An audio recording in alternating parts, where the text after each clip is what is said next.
My name is Scout, and I am 9 years old. I live with my mom, dad, and little brother in Ayer, Massachusetts. Like most kids, I'm very curious.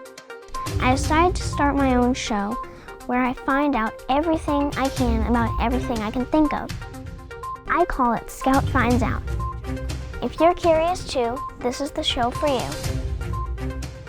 In a landslide victory, Shaun Copeland was elected to the Board of Selectmen in my hometown, Ayer, Massachusetts. A social worker and the youngest member on the board, Shaun will walk us through what selectmen do and why it's important. Welcome to the show, Shaun. Thank you very much. What is the Board of Selectmen? So historically, the Board of Selectmen is the oldest form of government in the United States. It dates back to the 1600s when it consisted of a select group of men, especially because it was the 1600s, so women weren't allowed to basically vote or participate in government. So it was a group of men that were selected from amongst the townspeople who were charged with the operations of the town and deciding on what kind of things the town would engage in, or the rules of the town, the bylaws of the town. Now, flash forward 400 years, and it's still a very regional thing to New England. In most places, it consists of either 3 or 5 members, and they are chosen from among the citizens of the town, and they're charged with they're the executive board of the town. So they are charged with making decisions for the rest of the citizens. So they operate as a representative board that really makes the decisions for everybody in the town. So when you say select men, how come since women are allowed to do it now, you still call it select men and not select people? So I'm actually really glad that you asked this. Select man the Board of Selectmen is a traditional term. I've recently noticed, and I've asked the town administrator about this. So there's a trend right now switching from Board of Selectmen to Select Board. And I'm interested in actually doing that for the town of Ayer to make it more gender neutral and more inclusive. It removes that man part, and then it could be, if you want to be referred to, if you're a woman serving, you could be select woman. If you wanted to be select person, you could be select person. But there would no longer be, it wouldn't be Board of Selectmen, it would be Select Board. Okay. Why did you decide to run for the open seat?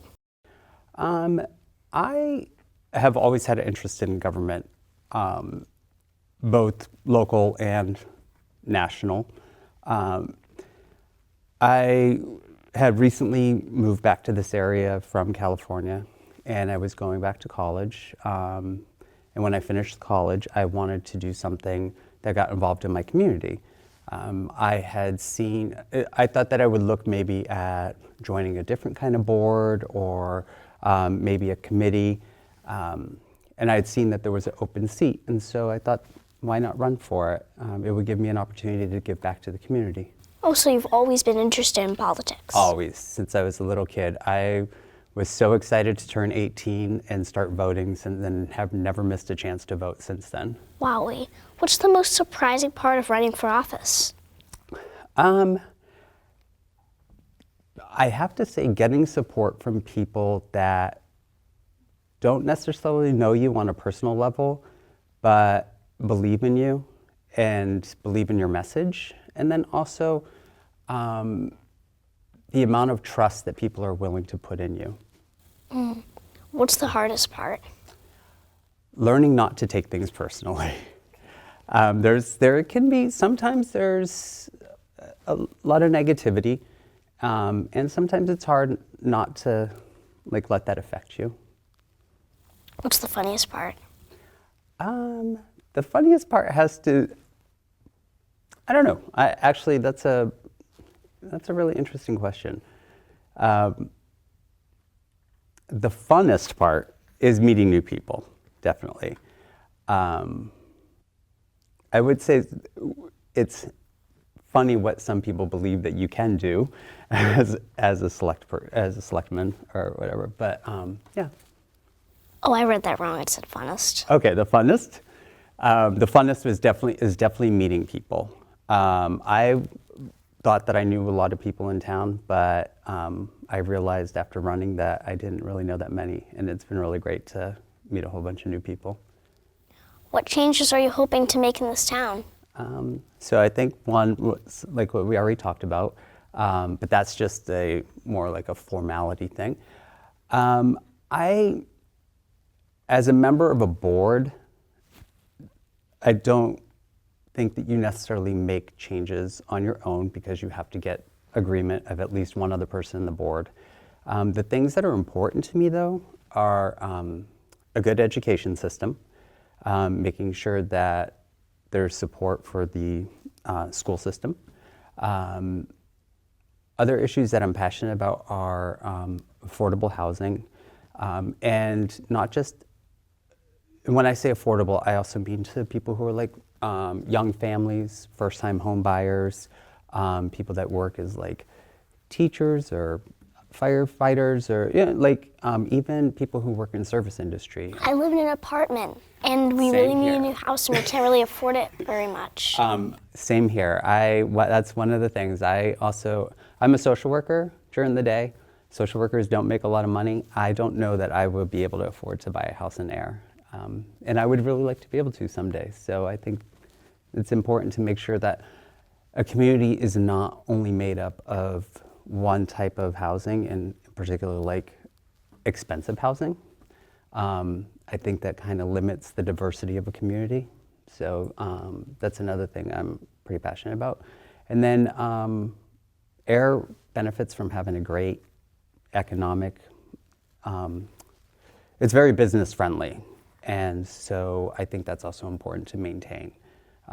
It's an attractive place for people to do business. During the day, Monday through Friday, I'm a social worker. I work for the Department of Children and Families, so I work with kids and their families.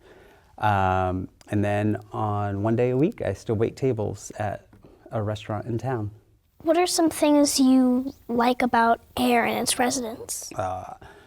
I love the town of Air. I grew up when there was an Army base, Fort Devens. It's just Devens now.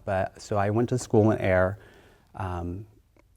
I have always really appreciated the small town feel of it. Everybody seems to know everybody else. It was a very ideal place when I grew up, and I still think it retains a lot of that charm. I think that the residents, there's a lot of new people that are moving, but there's a lot of older or people that have been here for a long time. So there's a lot of familiarity in it, and I really like that. Do you have any family in Air? I do. I have a brother, my youngest brother, Scott, and his wife and their kids, they live in Air. Do you have any favorite businesses? I'm very partial. So I work at Tiny's restaurant, so that would definitely be on the top of my list. And then Union Coffee. Yes, it's definitely one of the best ones. And then either other places too, like. I know the person who owns Union Coffee. You do? Carrie seems like a pretty cool person. She is. And then like J&S Printing, right next door to there, they're a great business. The billiards hall, I think they all add a lot to the town. What can a 9-year-old do to be involved in politics since we are not old enough to vote? So not being old enough to vote shouldn't deter you at all, but I think asking your parents about things that are going on in town, making your voice heard about what's important to you. Just prior to starting this, you were talking about how climate change is important to you. There could be things that happen in town that you should make your voice heard on.